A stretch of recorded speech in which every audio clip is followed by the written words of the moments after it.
quick tip: used car leads. We kind of warned since about in October, November that it was going to be a slower tax season. We figured with the economy, everything that was trending that we seen going into this winter time. Matter of fact, shopper activity right now, April, the last week of April, there was as low as the COVID shutdown, also. So of 2020. So keep an eye out for keeping your inventory lean and clean. And a lot of that has to do with lead and lead management. A couple things.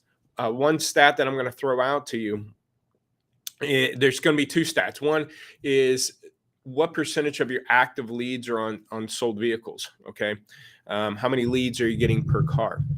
Those are the things that you're going to want to look at. Okay. And my title of this, how do you get more leads per car without spending any additional dollars? Okay. So what we're doing is tracking and trending all active leads right now I did a 10 store sample. Okay. And of that 10 store sample, those dealers were getting about 1.3 leads per car. Okay. 1.3 leads per car. Now, that's total leads. But what we found was 66% of those active leads were on vehicles that sold. So if I took your last 0 to 60-day-old leads that are still active in your CRM, over 60% of those active leads are on sold vehicles. They submitted a lead on a car that you had in stock. 2-3 days later, that car sells. That lead is still active in your system. You're probably sending out automated generated emails and talking about, are you still in the market for the 18 F-150? The customer notice is sold. I've done this information in my previous video tips. So if I've got a lead on a vehicle that's sold, what am I doing with it? Okay. And again, most times, more times than not, we're not doing a whole lot with that lead. Matter of fact, by the time a lead is 60 days old, by the time the lead is 30 to 45 days old, it's a 6% chance that car's still in stock. And by the time it's 45 to 60 days old, it is like a 2 or 3% chance that car's still in stock. So you get all these leads that are on vehicles that sold. What are you doing with them? Now, let's go to the showroom floor. If somebody walked in the door and they're on a vehicle that's sold, we would slow them down and try to switch them. Okay, so by slowing that customer down, trying to switch them, a lot of times we put them or flip them and put them on another vehicle, and they leave happy because they're just really looking for a nice 30 grand truck and they had some particular makes in mind. But if the car fit their needs, budget was more important. So are we doing that with our CRM leads? All right. 1.3 leads per car. That's active leads on cars still in stock and active leads on vehicles that sold, 1.3.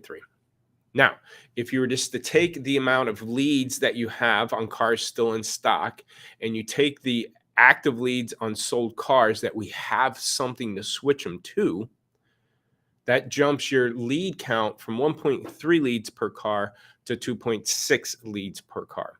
So example, I was looking at a dealership he had, matter of fact, it was kind of weird, a 10 grand vehicle. And at that point in time, or this point in time, it's only like 15, 18 days old, but it had 0 leads. We had 24 switch opportunities. That means 24 active leads submitted the lead on a vehicle similar. So what you're looking at on this particular car was a compact car at 10 grand, right? So that car hasn't had any leads yet, but there's 24 other leads that we're looking at a Kia that was around 10 grand. That car sold. We're going to call and email those customers, see if they really just wanted a Kia or were they looking for a 10 grand car. If so, let's switch. Okay. So what you're doing, and I have several vehicles, again, some dealers as high as 120 switch opportunities. What you want to look for, customers are going to be segment loyal and budget loyal. They know they want a compact SUV. They know they want to spend 20 to 25 grand. They know they want a large pickup truck. They prefer a Ford. They want to spend 40 grand, but they'll take a GMC or a Chevy, right?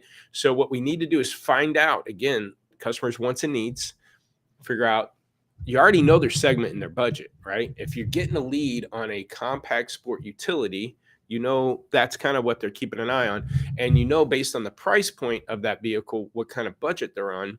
So now it's just a matter of taking those leads and switching them. So if your lead count is down, okay, and we're seeing that across the board. Some dealers going from 3, 4 leads per car down to 2 leads per car, or again, 3 leads per car down to 1.5 leads per car. These are active leads that are on either vehicles that sold or vehicles currently in stock.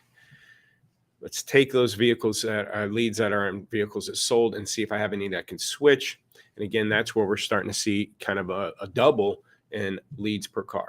All right. So as a inventory manager, don't just assume your BDC department's going to take care of this. As a inventory manager, I'm typically sitting at the tower on my showroom floor. I'm making sure the customers that are walking the lot and the showroom floor are being taken care of. But your next step, really your first step, should be, do you have any active leads on cars in stock that are not being contacted or emailed? You're just as responsible for a customer or a lead not getting called or emailed for 3 or 4 days. That's the equivalent of letting somebody on your showroom floor sit out there for 10 or 15 minutes and nobody's talking to them. Okay. You got to make sure any active leads you got cars in stock, make sure they're getting followed up with. But 2, if I'm on the showroom floor and a customer comes in on a sold vehicle, again, we're going to slow them down and try to switch them. We're going to TO that deal. As a inventory manager, sales manager, you need to be doing the same thing with these CRM leads, and we're not, more times than not. Okay. That's where we're starting to expose this stuff, because we're combining CRM data. You know, we don't care if you're on Drive Centric, Vin Solutions, and Reynolds, and Momentum, and we're working with dozens of CRM tools, and we're working with inventory management tools and combining it into a lot walk tool. Again, you do a physical lot walk. We're doing it digitally for you and finding all these holes. And believe me, we're going to start chipping away. Again, closing percentage MIs doesn't matter to you understand the inventory aspects. Lead to appointment ratio doesn't matter to you understand the inventory aspects. We're going to look at contact ratios by age of leads to age of cars. And we're going to chip away and get you some new metrics on how to really engage and manage those leads through your internet department as a sales manager, and not just leave it up to the BDC department. Hope this tip was helpful. If you want to see how we can help you, lotpop.com. Again, our new lot walk tool will give you a lot of that information, spoon feed it to you every day, so you can make sure both your cars and your customers are being taken care of, not just physically on your lot, but digitally also. Have these 2 departments working together. Lotpop.com. See you next time.